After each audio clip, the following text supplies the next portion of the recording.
Have you ever come across that famous quote, to do something every day that scares you, usually attributed to Eleanor Roosevelt? Are we doing the scary things for us in business? As professional speakers, communicators, coaches, whatever we may be doing, are we facing up to the elements of what we need to do professionally that scare us? That's what I want to talk about in this shorter episode of Present Influence, the show for professional communicators who want to inspire, impact, and influence. My name's John Ball. I am your guide on this journey to mastery level communication skills. I've been thinking about scary things a lot. Not anything to do with Halloween or ghosts, but the things that scare us in life and business.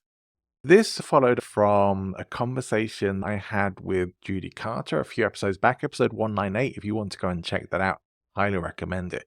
And Judy was talking about how even now, with all of her experience as a speaker, with all of her experience in stand-up comedy, she still goes and does open mic nights to scare herself a little, to feel alive, and to get that rush of energy and ideas and inspiration. And I thought about how long I've been putting off doing things like an open mic night because it is freaking scary. And it is something I thought maybe someday I'll do it, or I'll do a course first and then it will lead up to something like that. But I've known for several months that there is a new open mic comedy night here in the city where I live in English, because I don't think I'm quite ready to do it in Spanish just yet. I decided to see if I could put myself in the running to get into that open mic night. Now, I must admit, when I reached out to the organizer, I was hoping that the next event would be full and I'd have a month or so to plan in advance before the next one happens. That's not the case. This week, I'm going to be doing my first open mic comedy, and I'm not scared. I'm quite excited about it. I have been thinking a lot about stage time and how important it is to get regular stage time, because I lost a lot of my practice stage time when my local Toastmasters group moved their meetings tonight when I run a group call and I'm not able to attend. That screwed me over for having regular practice sessions with that organization, but I still want to keep my hand in when I'm not being paid to present. So I put myself in for a recent storytelling event that I did on Sunday. That was a lot of fun. I spent time with a friend of mine. We both participated. We both presented stories. There were probably about 5 or 6 storytellers altogether, and it was a lot of fun. And I felt very proud of what I'd done. I saw lots of room for improvement, which is really the whole point of doing this, because it's only when we get ourselves in front of live audiences doing the scary thing that we're going to be able to start to improve. Otherwise, we're just playing the game in our head and we're not really out there delivering. So I think it's a great idea to get yourself on a stage as often as you can, doing the elements that perhaps you are a little bit more scared of. So if you do have some fear around professional storytelling, get yourself along to a storytelling event. Or maybe you have some fear around getting onto stages generally and you've been in the safety of virtual presentations where it's felt a lot easier to do that, and doing in-person presentations might be feeling a little bit scary for you. That's why I think things like Toastmasters organizations and public speaking clubs can be very useful for you to go and practice. Where there's sometimes an issue for professional speakers in those organizations is that unless you are in a club that has a lot of other professional or advanced speakers, you may not receive the kind of feedback that you really need to develop and grow, because the common feedback in those groups is more about your vocal variety, which is important. How many ums and ahs you've done in a presentation, whether you were on time or not, whether it's engaging. So you're not really going to get advanced level feedback on things like your blocking on the stage or your energy, things that are probably going to be useful for you to be focusing on. Now, I think there are perhaps ways around that where you can ask people to be specific and tell them up front, frame it. This is the kind of feedback that I'm looking for. But in general, I think you're far better off getting onto stages where you're going to get feedback for live performances, where there's skin in the game and stakes at play for you. So even if the stakes are just an audience clap or whether they laugh in the right places, that's fine. And definitely better to be more relaxed and comfortable doing those. I'm thinking for myself that the elements of storytelling and the stand-up comedy stuff These are all things that I can bring into more of my professional speaking work that are going to make me more comfortable, more engaging, more entertaining, and a better performer on the stage. We shouldn't lose sight that in professional speaking, the entertainment factor is incredibly important. In fact, I just recorded a podcast episode with a professional entertainer who's starting to move into doing some paid speaking work. And we talked about a lot of the similarities and differences there as well. But I think it is easier for someone to move into professional speaking from those entertainment areas where you are more comfortable with stages, with audiences, and you know how to get the energy going in a room. You know how to interact with the audience as well.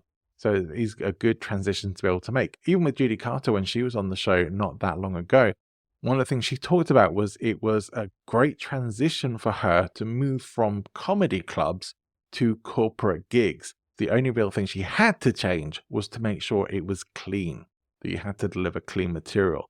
And I think that's great advice for corporate speakers. Always better to work clean when you can. Sometimes maybe a curse word is going to slip out somewhere, and that's cool. I don't think anyone's going to have too much issue, and depending on the environment, you may need to apologize for it as well. I don't think we should ever just go to the point of assuming that this is who I am, this is how I talk, and that's just what you're going to have to deal with if it's going to be cutting you off from the possibility of doing certain kinds of gigs. More than anything, you want to be booked and you want to be respected and you want to be seen as an authority.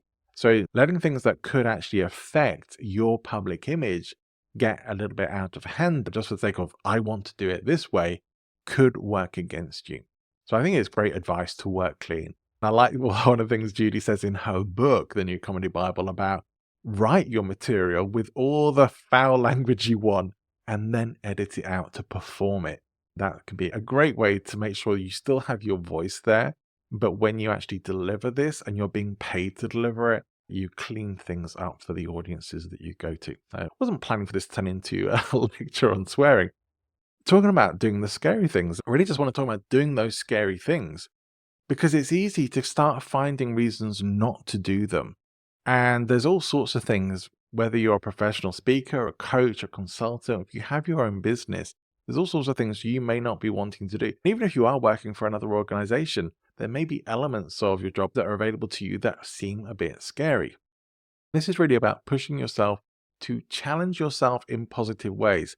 I don't suggest doing scary things just for the sake of doing scary things, but I do feel that if you are challenging yourself in the right ways, where we start to come up against ourselves and it feels scary, there should also be a bit of excitement there as well, because you're pushing yourself to do the things that you really want to be doing. I think another part of this is building up consistency. I will say this is my word for 2025. I am very focused on developing consistency because I think when you are consistent in certain kinds of actions, they will inevitably lead you to the results. Where a lot of people tend to go wrong is doing a lot of big action up front. The magic happens when you push yourself to do the scary things to the point where you start to get good at them and you stay consistent with them as well. I was a bit scared sometimes of going to the gym or going to the swimming pool because I'm not the slimmest person. And sometimes when you're a bit overweight, you have fear of being judged by people, especially when you're in a pair of swim shorts. So it's not my favorite thing to be walking around in swim shorts and sandals where I can be seen. But if I want to get the kind of results that I'm aiming to get, I have to show up. I have to show up and swim every day. I have to maybe mix in some other things as well. Focus on my diet a bit more and get consistent with those.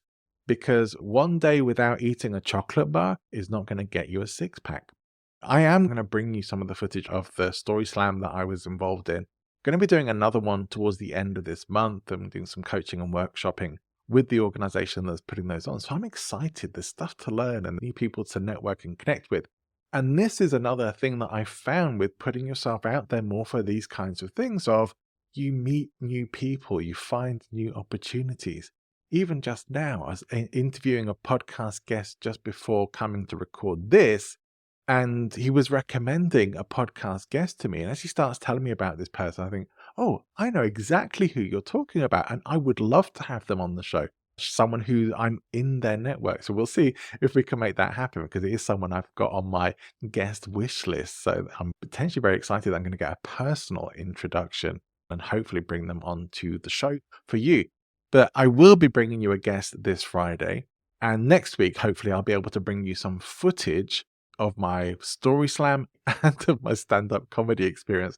Even if I bomb, even if I completely bomb, I'm going to present the whole thing to you. So you can see it and you can enjoy me bombing, or you can enjoy me maybe getting a few laughs, or maybe I actually end up delivering a funny 5-minute set. Either way, I'm looking forward to the experience because I'm going to grow and develop from it. And I'm not going to have that if I don't put myself out there and just do the scary thing. My guest on Friday is going to be Greg Bennett. Greg is an amazing speaker and he has years of experience. He's been training TEDx speakers. He started on the stage himself when he was very young. Has a big theater and performance background, which is just elements that I think are so important to discuss on this show because I do feel like the entertainment, edutainment even we often call it, that these elements are critical to being an excellent and engaging speaker and to helping you get the kinds of figures you hope to get as a professional speaker. So that's going to be Friday's episode. Please make sure you're subscribed to the show for that.